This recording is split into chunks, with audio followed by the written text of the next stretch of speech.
Hi guys, good morning.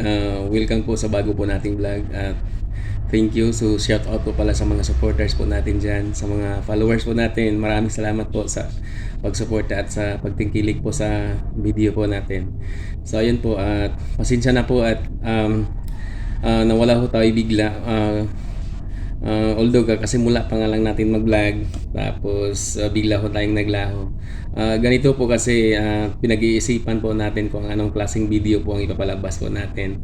Kung anong klaseng content video po ang gagawin po natin. At ayun po at sa after a month po or mahigit isang buwan po ay ayun nakapag-desisyon na po tayo at babalik na po tayo sa pagbablog po.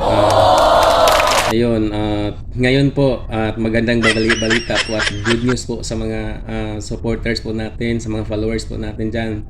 Lalo na po sa mga kababayan po natin ay ngayon po ay sasabak na po tayo sa pag-motovlog po.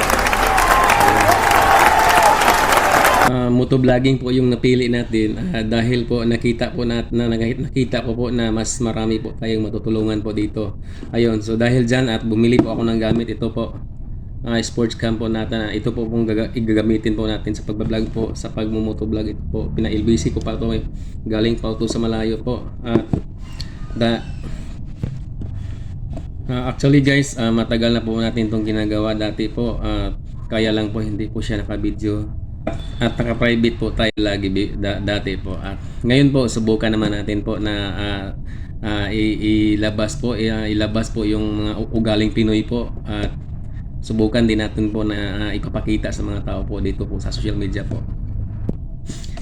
Kaya po mga followers po natin dyan, nananawagan po tayo at sa mga lalong-lalo na po sa mga family and friends po natin dyan at sa mga supporters po natin na sa simpleng pag-follow and pag-share po ng video po natin ay malaking bagay na po yan at marami na po tayong matutulungan po. So sa mga kababayan ko po at mga followers, supporters ko po at abangan nyo po yung video po natin. Yung content po natin is libreng sakay po at libre bigay allowance po. Especially po sa mga estudyante po, yung mga deserving po sa tulong po natin. At sa mga kababayan ko po, lalong-lalo na po sa mga followers po natin dyan at hindi ko po ito magagawa kung wala kayo. At kailangan ko po yung suporta ninyo po, yung pagsuporta nyo po sa atin. Sama-sama po tayo at magkaisa po tayo, magtulungan po tayo. Ayun po, yan lang po sa bunang ngayon. Thank you po.